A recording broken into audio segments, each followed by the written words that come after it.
Tahun 2025 menjadi periode yang kelam bagi sepak bola Indonesia. Timnas Indonesia di berbagai kelompok usia mengalami serangkaian hasil mengecewakan, mulai dari level junior hingga senior. Rentetan kegagalan tersebut terjadi setelah gejolak besar di awal tahun, yakni keputusan PSSI memecat Sintayong dari jabatan pelatih kepala timnas senior.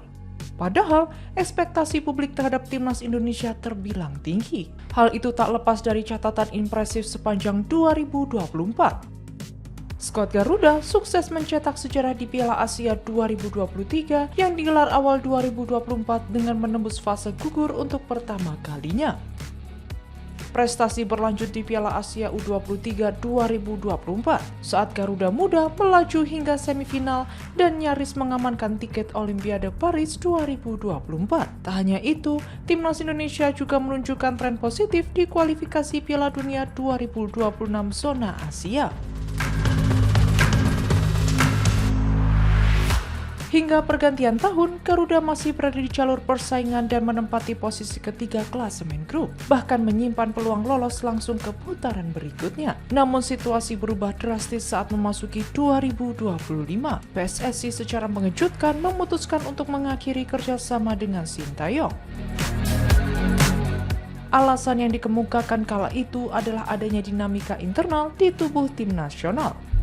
Keputusan tersebut memicu kontroversi, terlebih PSSI langsung menunjuk Patrick Kluivert sebagai pengganti, yang memunculkan anggapan bahwa pergantian pelatih telah direncanakan sejak lama. Patrick Kluivert datang bersama jajaran staf kepelatihan asal Belanda, Alex Pastoor dan Dani Lanzat sebagai asisten, serta Gerald van den Berg yang dipercaya menangani timnas Indonesia U23. Penunjukan ini terus menuai tanda tanya, terutama terkait kesiapan dan arah pembinaan jangka panjang. Hasilnya, 2025 berjalan jauh dari harapan. Kegagalan pertama datang dari Timnas Indonesia U20 di Piala Asia U20 2025.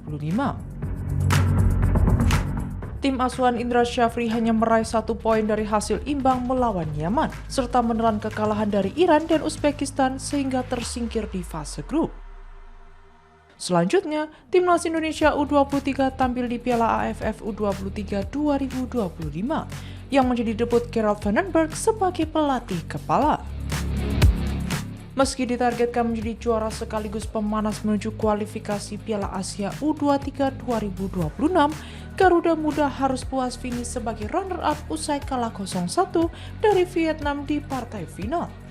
Harapan untuk bangkit di kualifikasi Piala Asia U23 2026 pun tak terwujud. Timnas U23 gagal mempertahankan status semifinalis dan bahkan tak mampu lolos ke putaran final setelah kalah bersaing dengan Korea Selatan. Dari 3 pertandingan, Garuda hanya mencatat 1 kemenangan, 1 hasil imbang, dan 1 kekalahan. Panjang banget.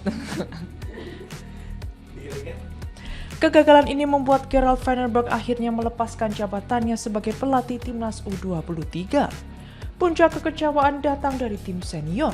Timnas Indonesia gagal mewujudkan mimpi tampil di Piala Dunia 2026. Pada putaran keempat kualifikasi Piala Dunia 2026 zona Asia, skuad Garuda menelan 2 kekalahan beruntun, kegagalan terbaru pun masih hangat. Timnas Indonesia U22 dipastikan gagal mempertahankan medali emas SEA Games yang diraih pada edisi 2023. Kepastian itu diperoleh setelah Indonesia tersingkir dari SEA Games 2025.